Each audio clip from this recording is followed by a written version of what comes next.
आजकल जो लड़कियां मिलती हैं बहू के रूप में, वो लिव इन में रहने वाली मिलती हैं। और जब लिव इन में रहने वाली मिलेगी तो वो आपके संग टिकेगी थोड़ी। जिसकी आदत 4 जगह मुंह मारने की हो गई है, उसका मन फिर एक जगह लगेगा ही नहीं जिंदगी भर। जिसका मन 4 जगह मुंह मारने का हो गया है, जिसकी आदत 4 जगह मुंह मारने की हो गई है, फिर उसका मन एक जगह लगेगा? बोलो मेरी माँ। नहीं, फिर कैसे लगेगा? फिर कहाँ? इसलिए तो रिश्ते टिक नहीं रहे हैं। शादी हुई 2 साल बाद तलाक, 6 महीने बाद तलाक। क्योंकि भाई वो एक जगह कैसे रहे? उसकी आदत तो 17 जगह घूमने की है। लिव इन क्या है? लिव इन कल्चर क्या है? 17 जगह मुंह मारना। बोलो हाँ या ना। चाहे लड़की का हाल हो चाहे लड़कों का। तो लड़के भी आजकल शादी के पहले कई जगह मुंह मारते हैं। तो फिर कैसे टिकेगी शादी? कहां फिर एक में मन लगेगा? एक में मन लगाना भी तो सारी जिंदगी चुनौती है भाई। जवानी है आप लोगों की, तब तो चलो शादी के साल भर 1.5-2 साल तक तो मन अच्छा लगता है। शादी होती है तो बहू कैसी है? चंद्रमुखी है। हर साल 2 साल बाद सूरजमुखी। गरम गरम लपटें निकल रही हैं और 3-4 साल बाद तो फट जाती है, ज्वालामुखी है। फिर तो शुरू तो बढ़िया है।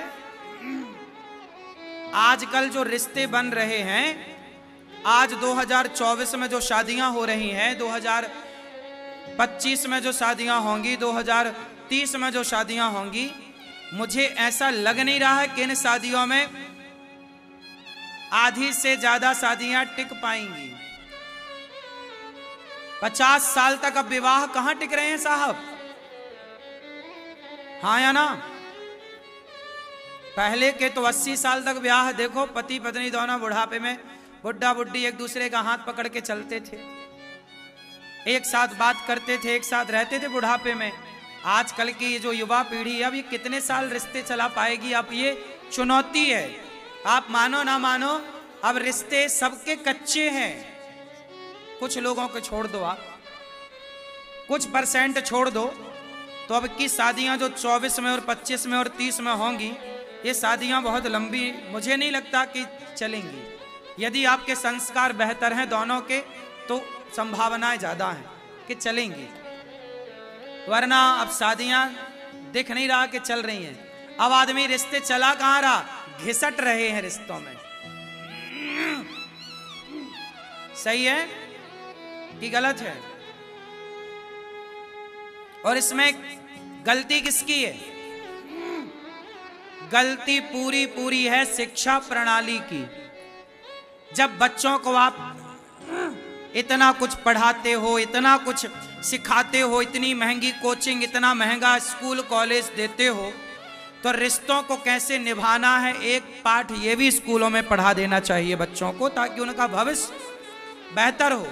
एक लड़की और एक लड़के के चक्कर में बर्बाद ना हो जाए, गलत जगह शादी करके उनका जीवन तबाह ना। नहीं तो देखो ना कितने लड़के, अब देखो IAS बनना, IPS बनना कितना कठिन है आज के युग में। हाँ या ना? सबसे कठिन एग्जाम है, सबसे कठिन पढ़ाई आज के जमाने में IAS के, IPS के इत्यादि। लेकिन आपने देखा होगा कि IPS IAS बने लड़के, जो IAS बन गए, ज्वाइनिंग हो गई, 4 महीने की तनख्वाह आ गई, काम करने का अनुभव आ गया, लेकिन वो जो अभी 1 साल पहले IAS बना, उसने आत्महत्या कर ली। कितने IAS IPS ऐसे हैं जो आत्महत्या कर लेते हैं? हाँ या ना? आपसे पूछ रहा हूं, उत्तर दो। क्यों कर ली? बैकग्राउंड खोजा गया, पता लगा कि इसका जिससे विवाह हुआ या होने वाला था, तो इसके रिश्ते अच्छे नहीं चल पाए, अच्छे से रिश्तों में ये उलझ गया और इतना बड़ा व्यक्ति इतना माइंडेड व्यक्ति, सारा एग्जाम दे के पास होने वाला, सारे चुनौतियों को पार करने वाला, वो हार गया रिश्तों से और मजबूर हो गया आत्महत्या करने के लिए। तो क्या नहीं चाहिए कि आप इतना पढ़ाते हो तो रिश्तों को बेहतर बनाना, और रिश्ते उलझें तो उसमें क्या निर्णय लेना चाहिए, ये सब बच्चों को स्कूल में पढ़ा देना चाहिए, ताकि ऐसी स्थिति में बच्चे आत्महत्या तो ना करें। चलो तलाक वलाक होना तक तो चलो एक हिसाब से चलो ठीक है, कम से कम रिश्तों। अच्छा एक बात और बताऊं, जो रिश्तों में उलझ जाता है, पति पत्नी के रिश्ते खराब हो गए, तो फिर वो ना मर पाता है ना वो जी पाता है, ना उगला जाता है ना निगला जाता है। उससे पूछो कि उसकी जिंदगी तबाह हो जाती है। इसलिए आज समाज को जरूरत है कि वो इतना पढ़ा रहे हो आप बच्चों को, तो रिश्तों के बारे में भी पढ़ाओ। कितने लोग सहमत हैं मेरी बात से? रिश्तों के बारे में पढ़ाना चाहिए। भाई भाई के बारे में पढ़ाओ, राम और भाई भरत का चरित्र पढ़ाओ, रिश्तों के बारे में पढ़ाओ। पति पत्नी का प्रेम कैसा हो, पति पत्नी के रिश्ते कैसे होने चाहिए, क्या स्थिति होने पर क्या निर्णय लेना चाहिए, सब पढ़ाओ।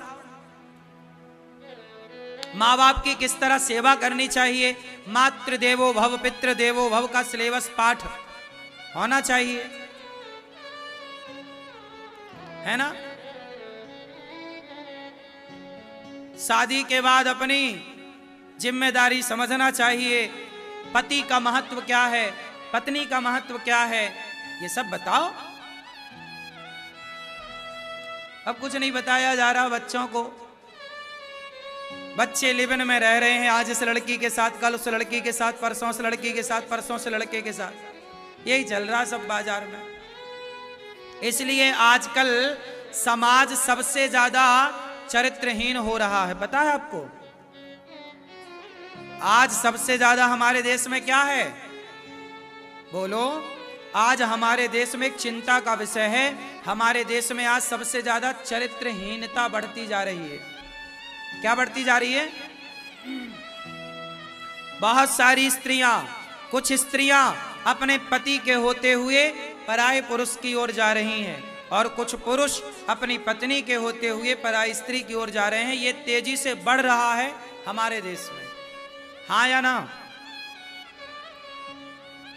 चरित्रहीनता बढ़ रही है, पर नारी पर पुरुष का हिसाब किताब बढ़ रहा है, और ये बहुत हानिकारक है। जब आप चरित्रहीन हो जाओगे तो फिर आपकी संतान कैसी होगी? चरित्रहीन लोग एक अच्छे समाज का, एक अच्छे राष्ट्र का निर्माण नहीं कर सकते। इसलिए इस देश को जिंदा रखना है तो अपने चरित्र को बचाए रखिएगा। चरित्र मर गया आपका